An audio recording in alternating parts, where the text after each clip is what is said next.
இயேசு கிறிஸ்துவின் நாமத்தில் அன்பின் வாழ்த்துக்கள். மிஷனரி ஒருவர் பயணம் செய்து கொண்டிருந்த கப்பல் எதிர்பாராத விதமாக கடும் புயலில் சிக்கி சின்னா பின்னமாய் உடைந்தது. மிஷனரி கடலில் தூக்கி எறியப்பட்டார். கடைசியாக கையில் சிக்கிய ஒரு கட்டையை பிடித்து 3 நாட்கள் கழித்து கடற்கரைக்கு வந்து சேர்ந்தார்.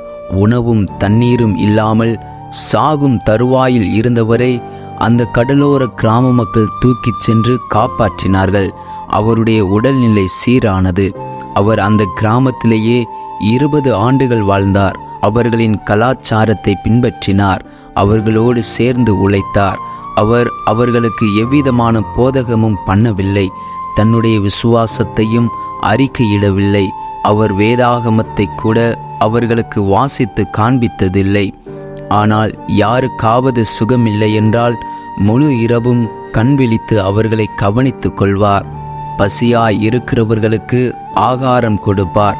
தனிமையாய் இருப்போரிடம் சென்று ஆறுதலாய் பேசுவார். சிறு பிள்ளைகளுக்கு படிக்கச் சொல்லிக் கொடுப்பார். யாருக்காவது அநீதியாய் தீங்கிழைக்கப்பட்டால் அவர்களுக்காக வாதாடுவார். ஒரு நாள் சில மிஷனரிகள் அந்த கிராமத்திற்கு வந்து இயேசுவின் அன்பையும் அவரது மனதுருக்கத்தையும் தாழ்மையையும் பற்றி எளிய முறையில் எடுத்துச் சொன்னார்கள். அதை கேட்ட அந்த மக்கள், இயேசு எங்களோடு பல ஆண்டுகளாக வாழ்ந்து கொண்டிருக்கிறார் என்றார்கள். அதை கேட்ட மிஷனரிகளுக்கு பெரும் அதிர்ச்சியானது. அந்த கிராமத்தில் வாழ்ந்து வந்த அந்த மிஷனரியை அழைத்து வந்து காண்பித்தனர். அவரை பார்த்ததும் மிஷனரிகளுக்கு அதிர்ச்சியாக இருந்தது. ஏனென்றால் தொலைந்து போனார் என்று இந்நாள் வரை அவர்கள் எண்ணியிருந்த மிஷனரி அவர்தான். வேதத்திலே பார்ப்போமானால் நடமாடும் நிருபமாய் வாழ்ந்து வந்தார் அப்போஸ்தலனாகிய பவுல். யோவான் ஸ்நானகன் கூறும்போது அவர் பெருகவும் நான் சிறுகவும் என்று கூறுகிறார். தேவனால் பயன்படுத்தப்பட்ட ஒவ்வொரு பரிசுத்தவான்களும் கிறிஸ்துவின் சாயலை வெளிப்படுத்தினார்களே தவிர தங்களுடைய சாயலை வெளிப்படுத்தவில்லை.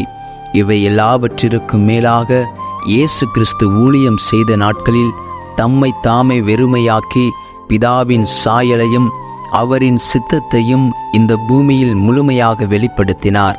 நாம் யாருடைய சாயலையும் யாருடைய சித்தத்தையும் வெளிப்படுத்துகிறோம்?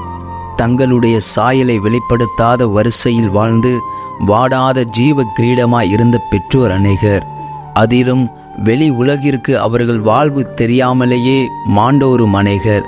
உண்மையாகவே தேவனின் சாயலை பிரதிபலிக்க விரும்புவோர் பிரபலமடைய விரும்ப மாட்டார்கள். பிரபலமடைவதை மட்டும் குறிக்கோளாய் கொண்டு வாழ்வோரிடம் கிறிஸ்துவின் சாயலை காணவும் முடியாது. ஆகையால் நாம் கிறிஸ்துவுக்குள்ளாய் கிறிஸ்துவுக்கென்று வாழ்வோம். கர்த்தர் நாம மாத்திரம் மகிமைப்படுவதாக. ஆமேன். இந்த காணொளி நிச்சயம் உங்களுக்கு பிரயோஜனமாய் இருக்கும் என்று நம்புகிறோம். இந்த காணொளியை கேட்ட உங்களையும் உங்கள் குடும்பத்தையும் கர்த்தர் ஆசீர்வதிப்பாராக. ஆமேன்.